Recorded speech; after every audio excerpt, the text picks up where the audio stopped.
ভগবানকেও ভালোবাসতে পারি না। ভগবানের সেবা দেওয়ার সময় আমাদের মাথায় যত রাজ্যের চিন্তা এসে ভর করে।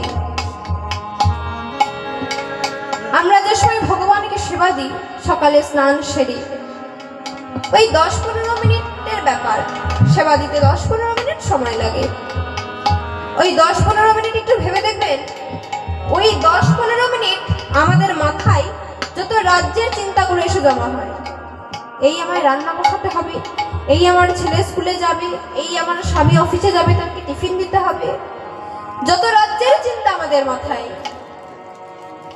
আমরা ভগবানকে এক মনে এক প্রাণে ডাকতে পারি না। আমরা শুধু কি জানি? আমরা শুধু জানি কিভাবে আমার আমার বলে কাল কাটাতে হয়, কিভাবে কোনো জিনিসকে আমার বলে আঁকড়াতে হয়, কি বলে সবকিছু আমার বলতে হয়, কিভাবে আমিত্ব বোধের অহংকারে মারতে হয়।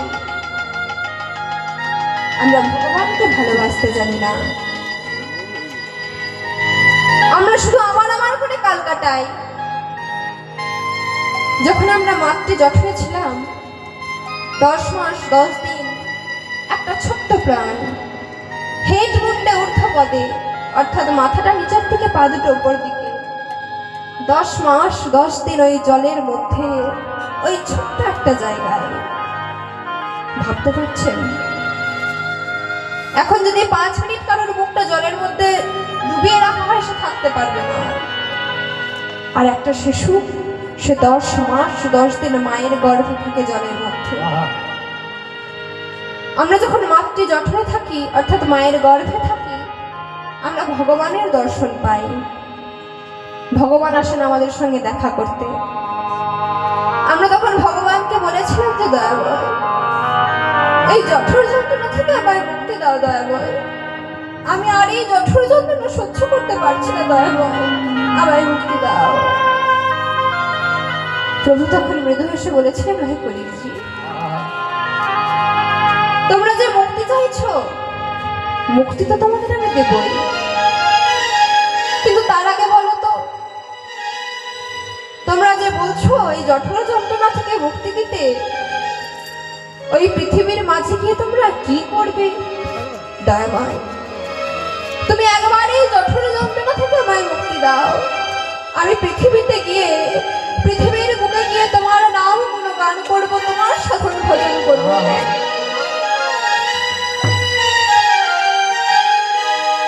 ভগবান তখন মনে মনে হেসে বলেছিলেন, হে কলিজি, তোমরা আমায় কথা দিলে বটে, কিন্তু যেই মাত্র তোমরা এই পৃথিবীর বুকে ভূমিষ্ঠ হবে, অমনি তোমার আমাদের দেওয়া কথা ভুলে যাবে।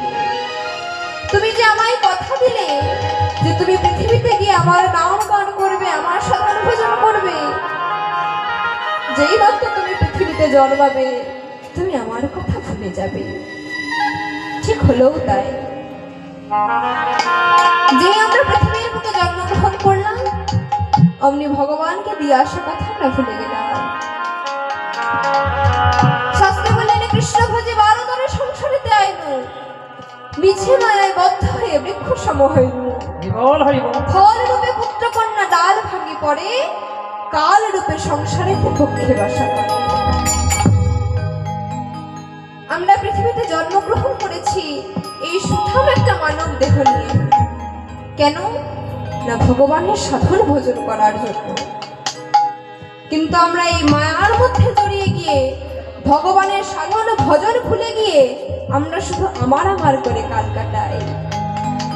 আমার বাড়ি, আমার গাড়ি, আমার বাবা, আমার মা, আমার সম্পত্তি, আমার টাকা, আমার ধন দৌলত, আমার গয়না, সবকিছু আমার। কিন্তু দিন শেষে আমরা একবারও ভেবে দেখি না, এই পৃথিবীতে যা কিছু আছে সবকিছু আমার, কিন্তু দিন শেষে আমি কার? কে আমার? আমি কার? এই সমাজ আমায় নাম দিয়েছে আমি কারোর মেয়ে, আমি কারোর বোন, আমি কারোর দিদি, আমি কারোর পিসি, আমি কারোর মাসি, কিন্তু আসলেই কি কেউ আমার নয়। এই সংসার রূপ নাট্যমঞ্চে আমরা অভিনয় করছি মা। ভগবান আমাদের পাঠিয়েছেন পৃথিবীতে এক একটা চরিত্র দিয়ে। এই নাট্যমঞ্চে যেদিন আমাদের অভিনয় শেষ হয়ে যাবে, সেই দিনে আমাদের এই পৃথিবীর মায়া ত্যাগ করে চলে যেতে হবে। সে আমার যতই কাজ বাকি থাকুক, আর আমার জন্য যত মানুষই কাঁদুক, যেদিন আমার সময় শেষ, আর কেউ আমায় আটকে রাখতে পারবে না। আচ্ছা মায়েরা, আপনারা একটু কথা ভালো করে ভাবুন তো, কেউ যদি আপনাদের জিজ্ঞেস করে যে মা আপনার হাত কোথায়, হাত দেখাবে। কেউ যদি বলে মা আপনার পা কোথায়, পা দেখাবে। যদি কেউ বলে আচ্ছা মা আপনার মাথাটা কোথায়, আপনার মাথাটা দেখাবে। আবার যদি কেউ বলে যে আচ্ছা মা আপনার শরীরটা কোথায়, আপনার শরীরটা দেখাবে। তাহলে আপনার হাত হলো, আপনার পা হলো, আপনার মাথা হলো, আর আপনার শরীর হলো, এই সবগুলোই আপনার। এই আপনার জিনিসগুলোকে একটু সরিয়ে রেখে আপনার অস্তিত্বটা একটু দেখান। আছে কোনো অস্তিত্ব? নেই। তাই অন্যের জিনিস নিয়ে কখনো বেশি মাতামাতি করতে নেই মা। কথায় আছে না, পরের সোনা দিও না কানে, টেনে নেবে হেঁচকা টানে। পরের সোনা যদি আমরা কানে দিই, যখন তখন সে একটা হেঁচকা টান দিয়ে তুলে নেবে। ঠিক তদ্রূপ এই যে আমরা আমার আমার করি, এই আমিটা কি জানেন? এই আমিটা হচ্ছে শুধুমাত্র এটুকুই হচ্ছে আমি। এইটা যতক্ষণ এই দেহের মধ্যে আছে, ততক্ষণ আমি আছি। এইটা যেই আমাদের দেহ ছেড়ে চলে যাবে, আর আমি থাকবো না। আমার বাড়ি থাকবে, আমার গাড়ি থাকবে, আমার ছেলে মেয়ে স্ত্রী স্বামী সব থাকবে, শুধু আমি ছাড়া। আমরা যাদের জন্য আমরা সারা জীবন খেটে মরে যাই, আমরা শুধু কি মনে করি আমার ছেলে আছে, আমার মেয়ে আছে, তাদের ভবিষ্যৎ আমায় করতে হবে। এটা ভুল ধারণা।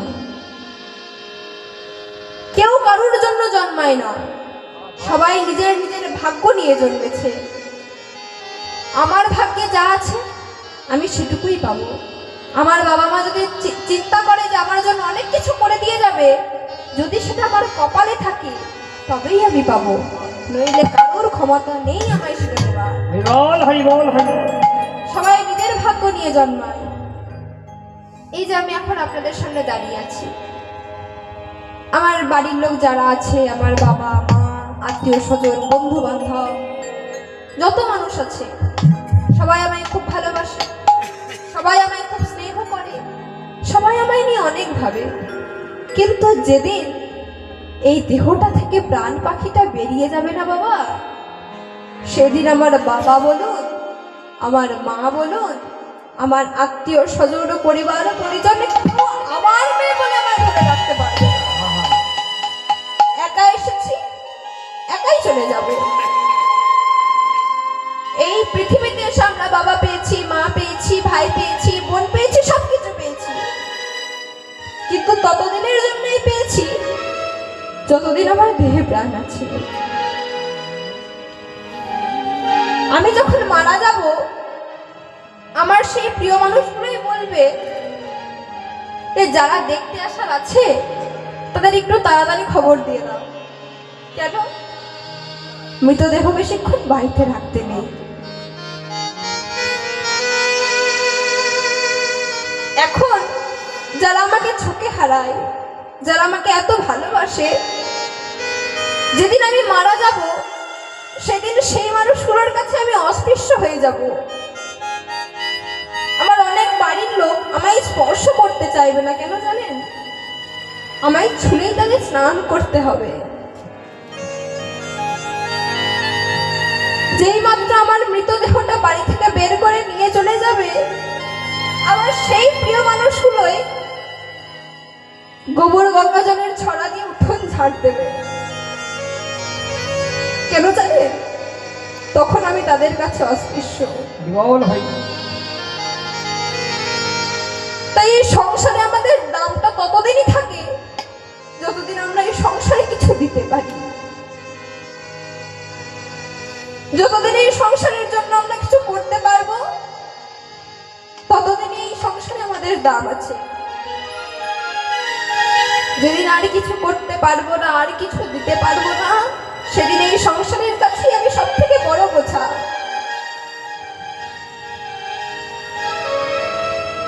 বাস্তব কথাগুলো শুনতে বড় কষ্ট হয় মা, কিন্তু এগুলো সত্যি।